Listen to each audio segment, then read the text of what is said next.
Let's take a look at the winter survival belt.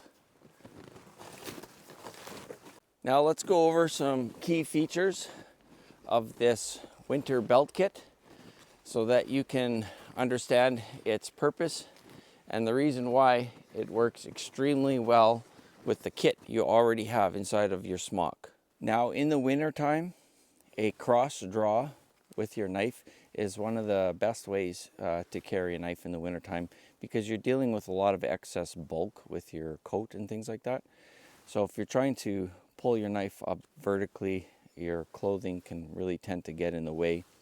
But if it's across your waist in the horizontal position, it makes it really nice and easy to remove your knife.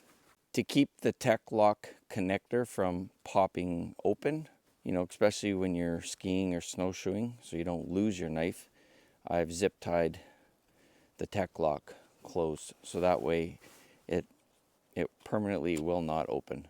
I also drilled 2 holes through the belt and put another zip tie with the head of the zip tie right here so it's not rubbing. There's no area to rub through clothing. Now what this does is when I take the belt off, it prevents the knife from just sliding right off and then falling in the snow.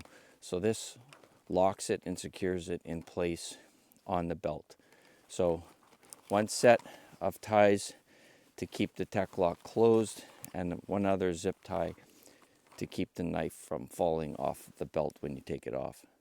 This belt kit is supported by a Y yoke harness. So if you just slide the harness clip through the first set of webbing, you can see how the clip locks into place on the webbing, so it's not going to go anywhere. Now before, this dump pouch used to carry my insulated canteen. Now it carries my cook pot. So this gives me a means now to be able to melt snow and make coffee or tea when I'm out on the trail. And there is alcohol stove. Now, as I said before, how the smock complements this kit. So my smock is carrying the flask with the alcohol for the stove. Now, if I happen to run out of alcohol or something happened to it, this is a stainless steel gasifying stove. So I can use twigs and branches and I don't have to get a big raging fire. I can get a small localized fire going. And this is great, especially if you're into like leave no trace kind of hiking or outdoorsman stuff. These little stove kits are really great for that. And if you keep the bungee retention straps a little bit looser, the pot just slides really nice and easy, and then the Velcro keeps it closed. So it works really well. Now I've used flat white spray paint.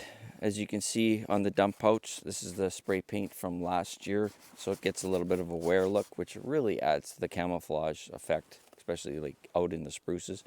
So after a little while, this will wear as well. In this pouch is a Leatherman. Now it's dummy corded. Now there wasn't really a means, I didn't have a really small key thing. So what I did is I made a little loop with bank line and then tied it to the paracord. Now, putting the paracord in there, if I keep the Leatherman just squeeze tight like this and wrap the paracord around and then slide it in, it makes a nice compact kit. These pouches here on this side are British surplus pouches. So this is their smoke grenade pouch in here. So I'm just carrying my box of ammunition for my CZ. And it's nice, these pouches have Velcro, plus they clip close, so there's no chance of, losing your contents. So this is a designated British surplus canteen pouch that I painted white, and it's perfect size for carrying my insulated canteen. So I really use this a lot in the wintertime because I like to drink hot peppermint tea with lots of honey. This pouch is carrying a little extra first aid. So I have first aid items in my smock, but I thought it'd be pretty important to keep the trauma shears, some more combat gauze, and another tourniquet for a little another IFAC pouch. Now, while I have a fire steel in my smock, this just gives a little bit of redundancy to that. So this is my Strike Force fire steel, and what's nice about this is in the cap you can keep some tinder material in there. So I have some cotton in there, and I've had this fire steel many years, so it is old faithful. So that's what this mag pouch is carrying, and it locks in there really good, so there's no need to put a dummy cord on it. Now, one of my most favorite methods for processing wood and stuff in the wintertime to get a fire going is using my hatchet. So this is a single mag pouch with the bottom slit open, and this is my Grand Forks Brook wildlife hatchet that I have painted white. So it's really important too, before you go out, I always touch up the blade on my hatchet and on my knife with a stone, and that way everything is nice and sharp when you're going out. The winter survival belt is not a standalone kit. It is not meant to just throw on this belt kit and say, hey, I'm gonna survive out in the wilderness.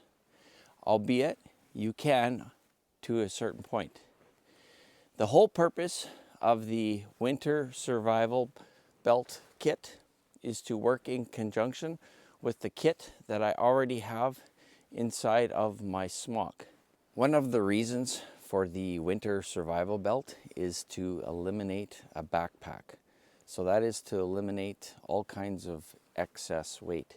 And so what we are dealing with is 11 pounds of kit that is supported by a type of a style battle belt with a Y yoke harness to just help to level the kit out and also eliminate, because the more heavier items are over my butt area, and that prevents the belt from sagging, you know, and then pulling on me and causing a little bit of discomfort. So my winter survival belt accommodates this firearm. This is my CZ527.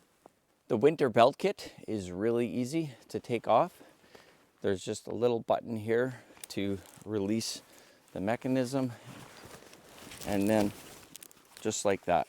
So it's very easy to take off and then to access your kit if you don't want to access kit while it's suspended and hanging around your waist.